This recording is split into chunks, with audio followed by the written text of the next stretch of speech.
जय हिंद दोस्तों। जैसे कि आपको पता है हमने हिमाचल की एक सीरीज शुरू की है और इसमें हम हिमाचल के 1000 क्वेश्चन कर रहे हैं। हिमाचल के जितने भी एग्ज़ाम होते हैं उन एग्ज़ाम के लिए काफ़ी इंपॉर्टेंट है और जो भी कैंडिडेट हिमाचल के एग्ज़ाम की तैयारी कर रहे हैं उनके लिए ये रामबाण की तरह है।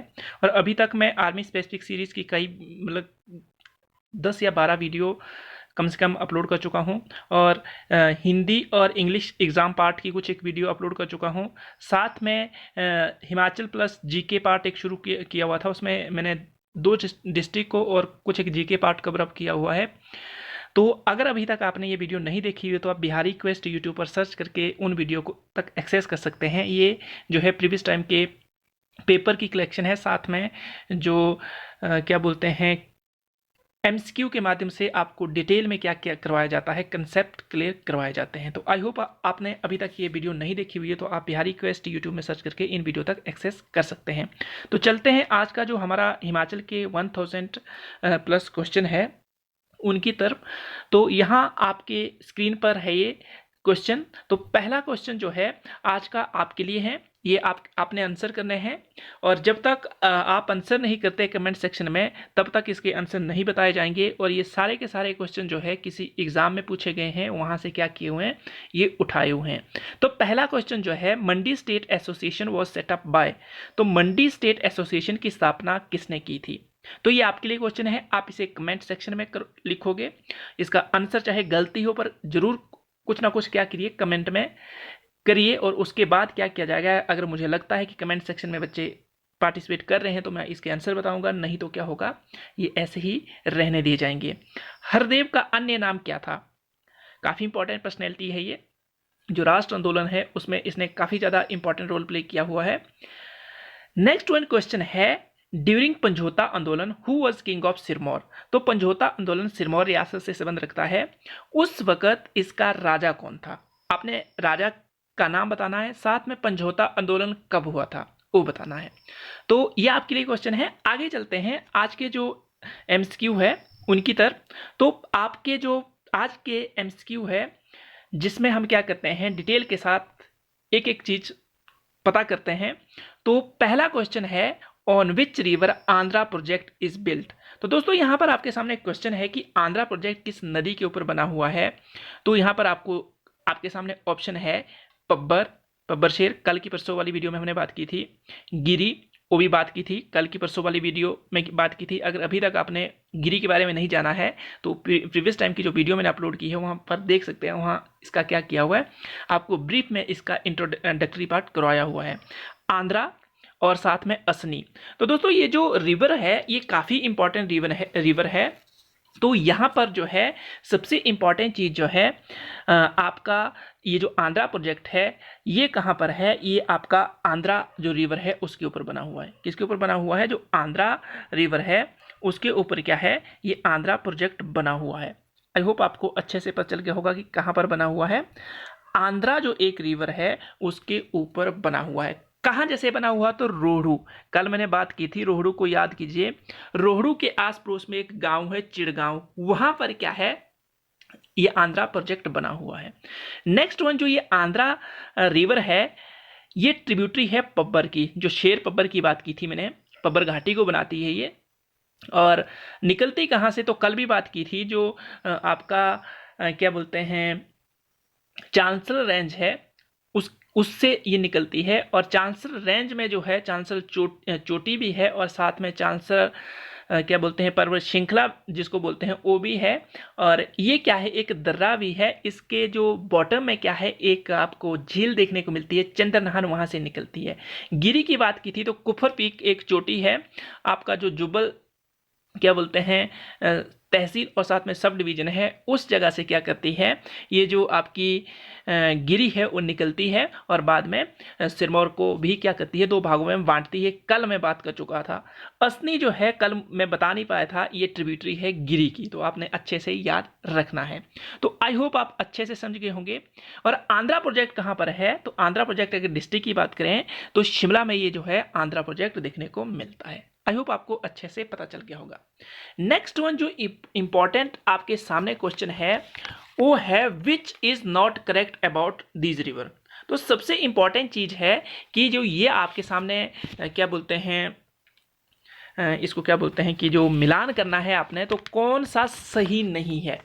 तो ये सारे के सारे कुछ एक मीन सही है और आपने बताना कौन सा सही नहीं है। तो पहला जो ऑप्शन है, चिनाब अस्किनी, रावी इरावती,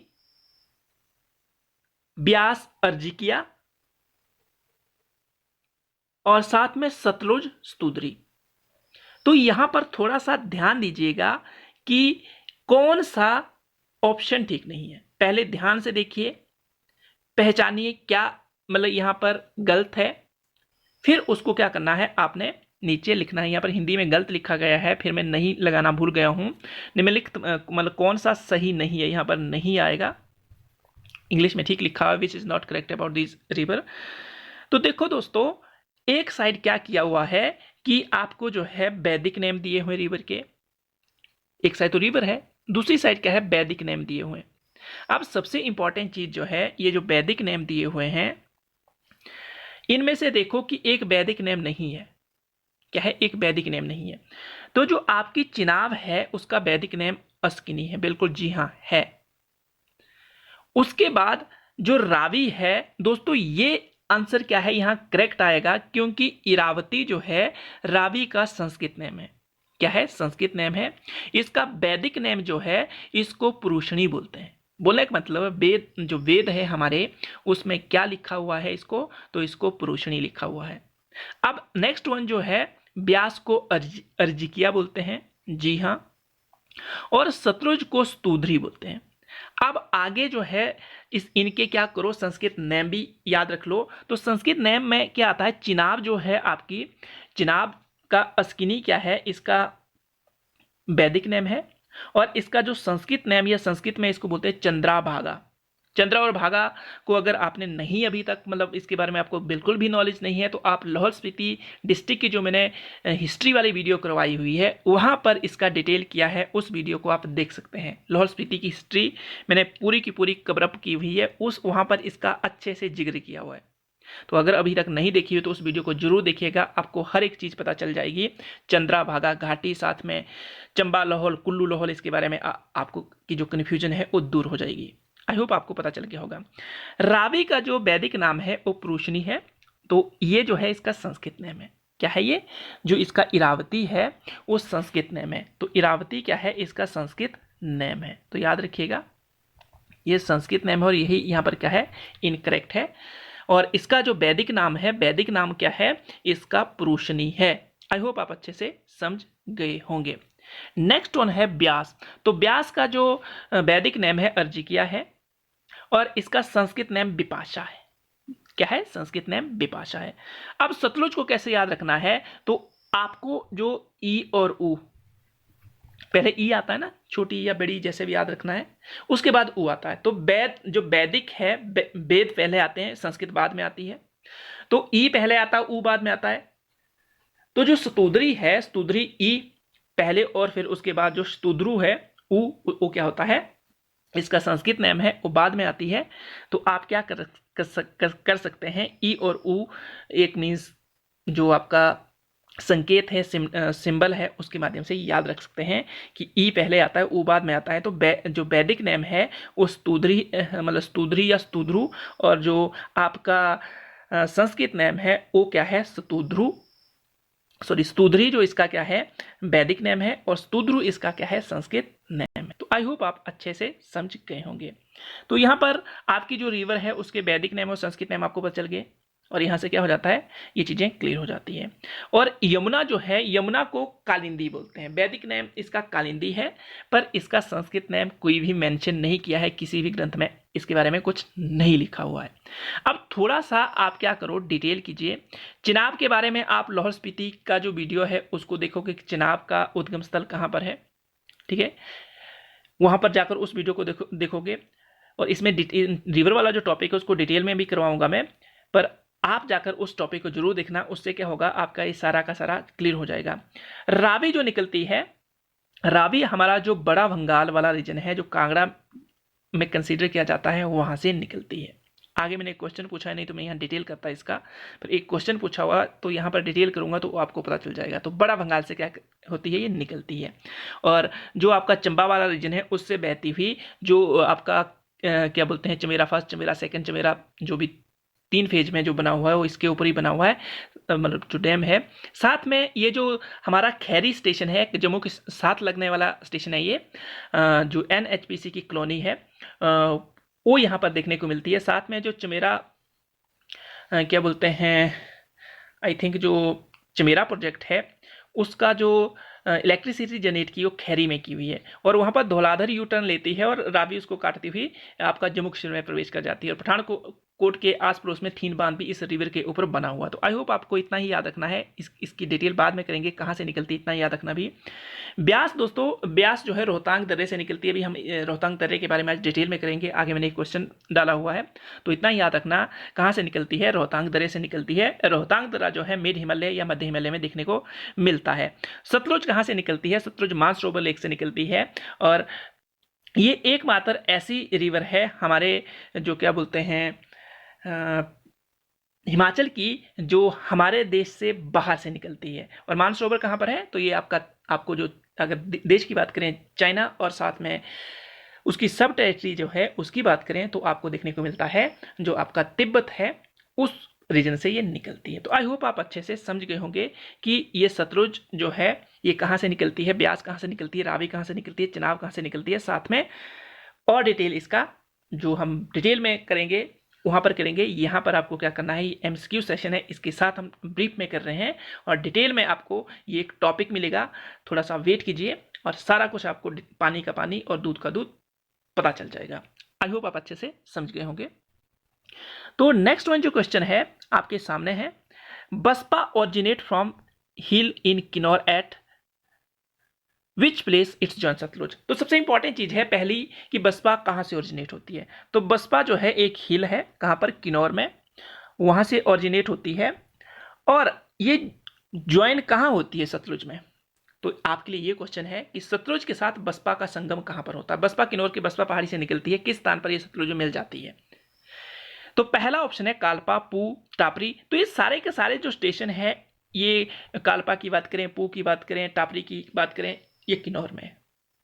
करछम भी किन्नौर में है। तो सारे के सारे किन्नौर में है, पर आपने बताना है कि जो बसपा है वो सतलुज के साथ कहां पर मिलती है। तो दोस्तों एक करछम है।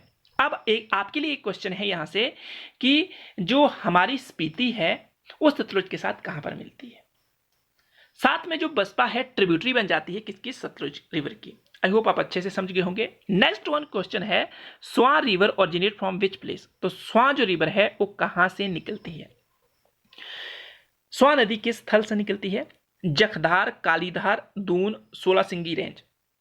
दोस्तों इसका जो आंसर है ये सोलासिंगी रेंज है। सोलासिंगी जो है हमीरपुर की सबसे लंबी रेंज है। हिस्टोरिकल पार्ट में इसको करेंगे हम, जब हिस्ट्री करवाऊंगा हमीरपुर की। अभी आपको इतना ही याद रखना है।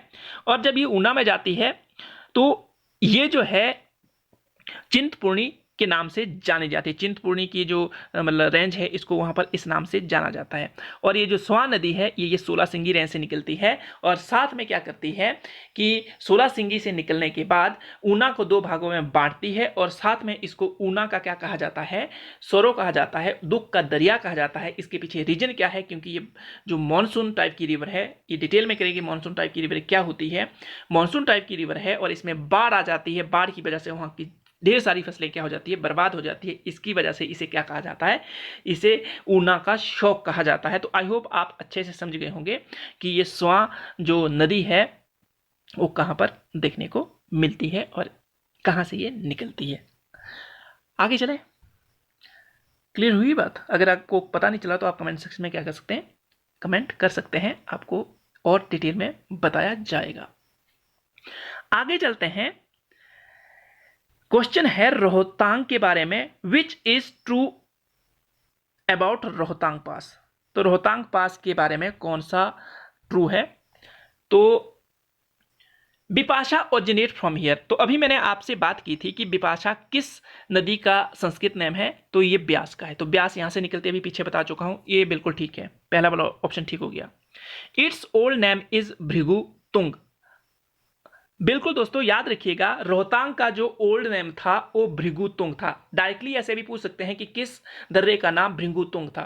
भृगुतुंग है, इसका हिस्टोरिकल बैकग्राउंड करेंगे तो हमें एक मान्यता है, एक कहानी है, उसके बारे में डिटेल करूंगा पर अभी यहाँ नहीं बताऊंगा। तो भृगुतुंग जो है इसका पुराना नाम है। On the right of the river lies source of the river Vyas Rishi. तो यहाँ जो व्यास ऋषि है इसका व्यास ऋषि भी बोलते हैं, इसको क्या बोलते हैं, व्यास ऋषि। व्यास ऋषि ने यहाँ पर तपस्या की थी इसके आस पड़ोस में। तो इसका जो रिवर का सोर्स है वो व्यास ऋषि भी माना जाता है। अगर रोहतांग नहीं होगा तो आप व्यास ऋषि को क्या करेंगे कि व्यास ऋषि जो है इसका सोर्स है वहां से निकलती है बोलने का। व्यास ऋषि ने जिस जगह पर तपस्या करी थी वो व्यास ऋषि स्थल कहलाता है, वो व्यास कुंड कहलाता है। अगर आपके पास रोहतांग नहीं है तो आप व्यास कुंड या व्यास ऋषि को क्या मानेंगे, ओरिजिनेशन ऑफ जो आपकी व्यास रिवर है वो मानेंगे। आई होप आप अच्छे से समझ गए होंगे।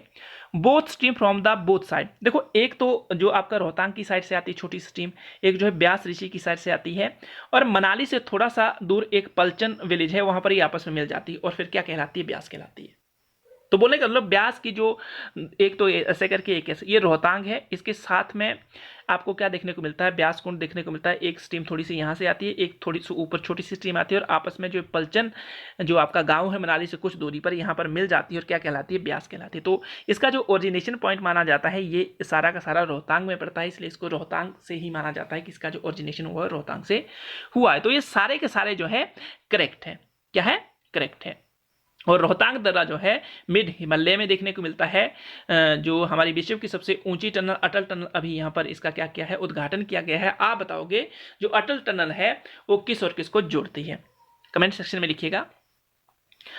Only spring which has radio active property is, किस झरने में रेडियो सक्रियता के गुण पाए जाते हैं। दोस्तों ये कसोल कुल्लू में है। पहले तो ये देखना है सारे के सारे गर्म जल के मतलब गर्म पानी के चश्मे हैं। ये कसोल कुल्लू में है, खीर गंगा भी कुल्लू में है, वशिष्ठ भी कुल्लू में है। वशिष्ठ जो था आपका जो मतलब क्या बोलते हैं, अयोध्या का जो राजा था दशरथ, उसका कुल पुरोहित था। श्रृंगी ऋषि को यहाँ पर भेजा जाता है जो हमारे लक्ष्मण जी के साथ, और वो यहाँ कर आकर क्या करते हैं, उसको जगाते हैं। वो तपस्या में लीन है, और तपस्या में लीन होने के साथ ही ये क्या करते हैं, जो लक्ष्मण है अग्निबाण भूमि में मतलब धरती में फेंकते हैं। उससे क्या होता है कि आग मतलब जो गर्म पानी निकलता है, और गर्म पानी निकलने के बाद सबसे इंपॉर्टेंट चीज़ जो है, एक गर्म पानी का यहाँ चश्मा बन जाता है, और इसी को नाम क्या दिया जाता है, वशिष्ठ। जो हमारा कुंड है या वशिष्ठ ऋषि जो है उनका इस कुंड से संबंध जोड़ा जाता है। तो ये गर्म पानी का चश्मा है। मणिकर्ण के बारे में कल परसों भी बताया था मैंने। मणिकर्ण जो है आपका पार्वती नदी के आस पड़ोस में देखने को मिलता है। कसोल भी पार्वती नदी के आस पड़ोस में देखने को मिलता है, कल भी मैंने बात की थी। और यहाँ पर क्या होता है, ये जो हिमाचल प्रदेश का सबसे गर्म मतलब जो पानी का चश्मा है, और इसमें क्या होता है, रेडियो सक्रियता के गुण पाए जाते हैं। तो आई होप आप अच्छे से समझ गए होंगे। सारे के सारे जो गर्म पानी के चश्मे हैं ये कुल्लू में है। आपके लिए क्वेश्चन है, jury hot water spring is located, तो क्वेश्चन फॉर यू, आपने इसका आंसर करना है। आगे चलते हैं। Which river departed Pir Panjal from the Dhauladhar, कौन सी नदी पीर पंजाल और धौलाधर को अलग करती है। तो आपके सामने ऑप्शन है, पहला है सतलुज, रावी, चिनाब और झेलम।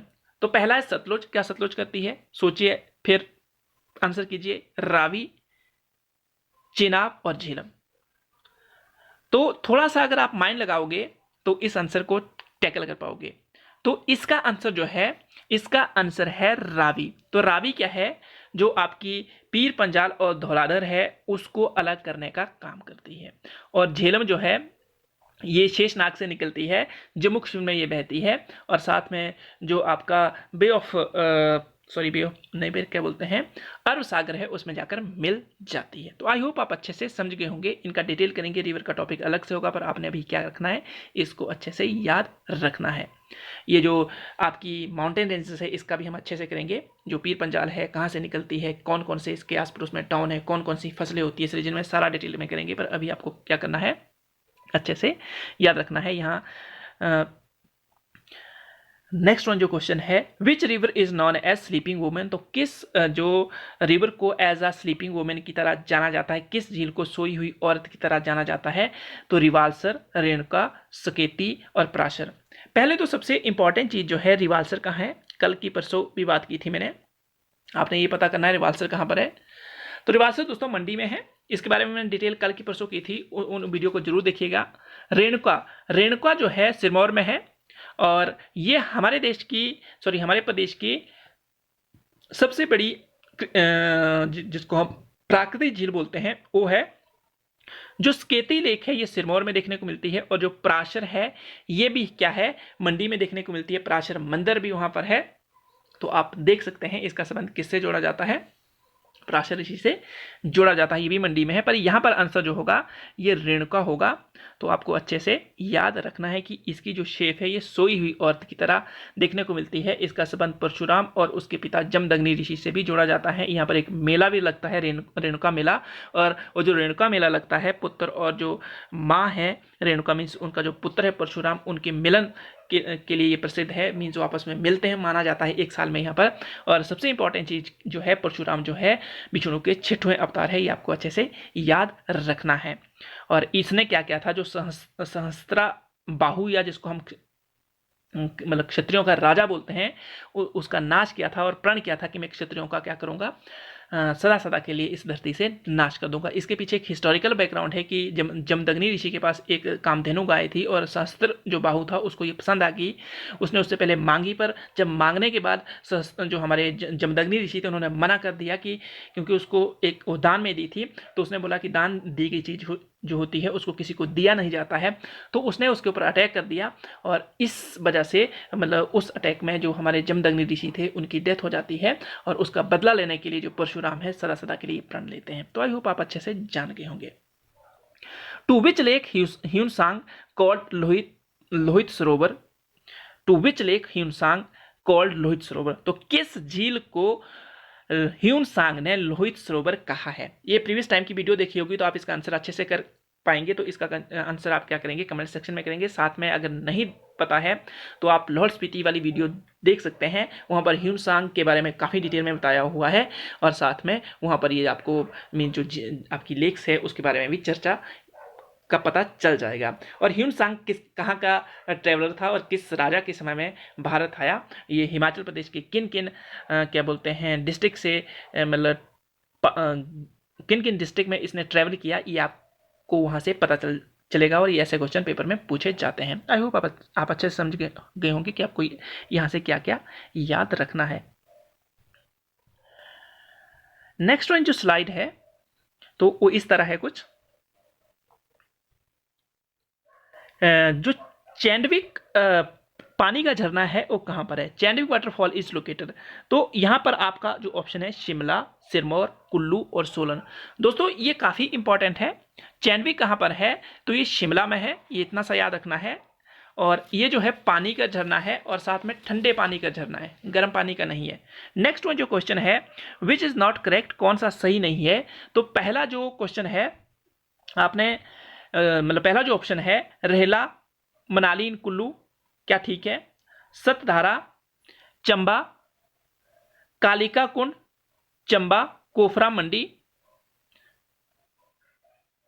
तो देखो दोस्तों, रहला बिल्कुल मनाली कुल्लू में है, सतधार चंबा में है, कालिका कुंड जो है आपको चंबा में देखने को मिलता है, कोपरा मंडी में नहीं है। दोस्तों अगर आपने मेरी वीडियो देखी हुई है पहले वाली तो ये नादौन में है, वहां पर मैंने बताया हुआ है। नादौन कहां पर आपको अच्छे से पता है, ब्यास नदी के आस पड़ोस में ये देखने को मिलता है।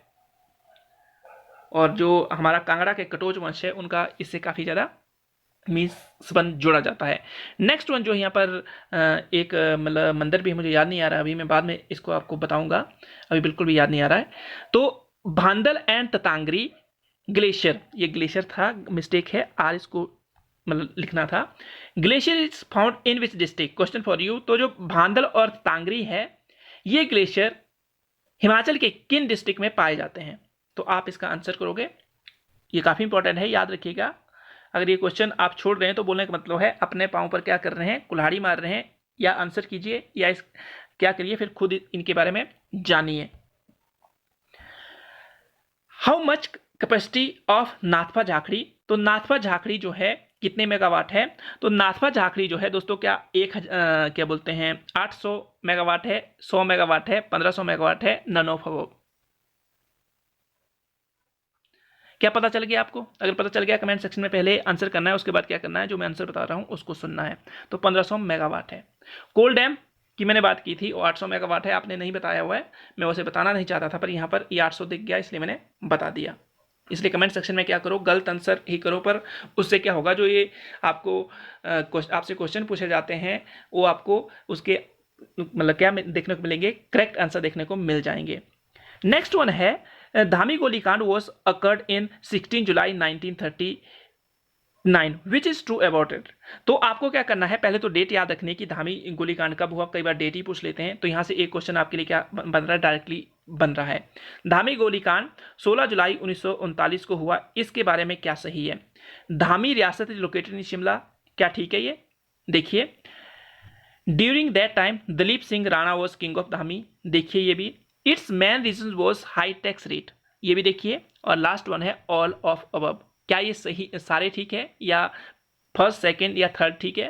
तो दोस्तों ये सारे ठीक है, ये सारे के सारे आपको याद रखने हैं। धामी एक रियासत थी शिमला की, दलीप सिंह एक राणा हुआ, उस वक्त धामी का राणा था, और इसने हाई टैक्स रेट कर दी थी, जिसकी वजह से ये जो धामी गोलीकांड हुआ था वो देखने को मिलता है। इसके अन्य भी रीजन थे, उसको हम जब हिस्ट्री का पार्ट करेंगे, या जो हमारे जो मतलब हिमाचल प्रदेश में जितने भी क्या बोलते हैं कांड हुए हैं, या जो विद्रोह हुए हैं एक प्रकार के, उनकी हम क्या करेंगे, एक साथ मतलब एक वीडियो में उनको कवर अप कर लूंगा, या 2 वीडियो जो भी बनेगी। नेक्स्ट वन जो आपके लिए क्वेश्चन है, Sonapani glacier is located in which district, question for you. तो सोनापानी जो आपका ग्लेशियर है वो कहाँ पर है, ये काफ़ी इंपॉर्टेंट है, और ये शिमला से भी देखने को मतलब दिखता है, पर है कहाँ पर ये आपको बताना है। जो नेक्स्ट है, तो आई होप कि ये लास्ट स्लाइड थी, तो आई होप आपको अच्छे से पता चल गया होगा।